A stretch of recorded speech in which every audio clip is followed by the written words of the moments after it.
जी हाँ बनो भाइयों, वार्ड नंबर 14 सब्जी मंडी की दवाई नगर से पार्षद पदहेत श्रीमती सालू सुनील कनौजिया। जी हाँ, वार्ड नंबर 14 सब्जी मंडी की दवाई नगर में अब तक के इतिहास में सबसे ज्यादा काम कराने वाले भाई सुनील कनौजिया की पत्नी सालू कनौजिया। जी हाँ, जिनको अपना बहुमूल्य वोट दे करके उन्हें भारी से भारी मतों से विजयी बनाए।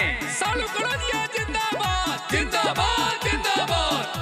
सब बीत गइल दिन ये दुखी के, अब की बारे आई दिन ये खुशी के। सालू कनौजिया जिंदाबाद जिंदाबाद जिंदाबाद। सब बीत गइल दिन ये दुखी के, अब की बारे आई दिन ये खुशी के। चलल जाई देवे ओट साथे करी है सपोर्ट, चलल जाई देवे ओट साथे करी है सपोर्ट, मिलके उनके जितावल जाई। सालू कनौजिया के जितावल जाई, पार्षद उनके बनावल जाई। सालू कनौजिया के जितावल जाई, पार्षद अब की बनावल जाई। सालू कनौजिया जिंदाबाद जिंदाबाद जिंदाबाद। सालू कनौजिया जिंदाबाद जिंदाबाद जिंदाबाद।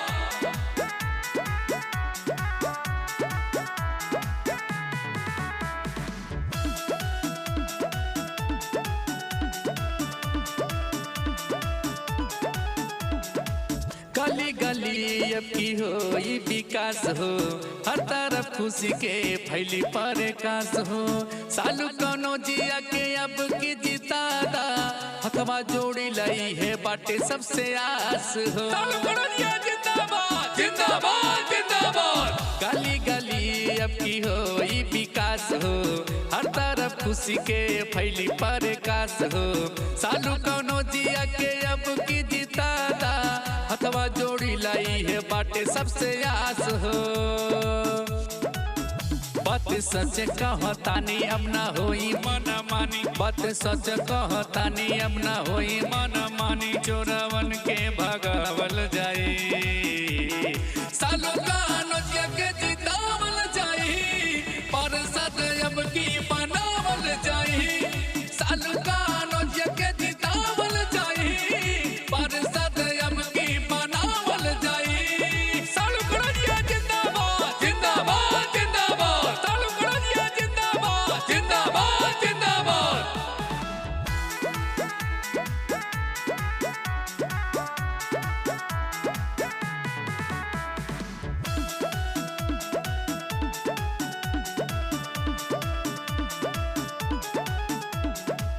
घरे घरे सबके मिली अनाज हो, यह बिनती बा हमर कही जोड़े हाथ हो। सालू कनौजिया के विजयी बनादा, अब की है बाट सबके प्रयास हो। सालू कनौजिया जिंदाबाद जिंदाबाद जिंदाबाद। घरे घरे सबके मिली आवास हो, यह बिनती बा हमर कही जोड़े हाथ हो। सालू कनौजिया के विजयी बनादा, यह बाटे सबकी अपन प्रयास हो।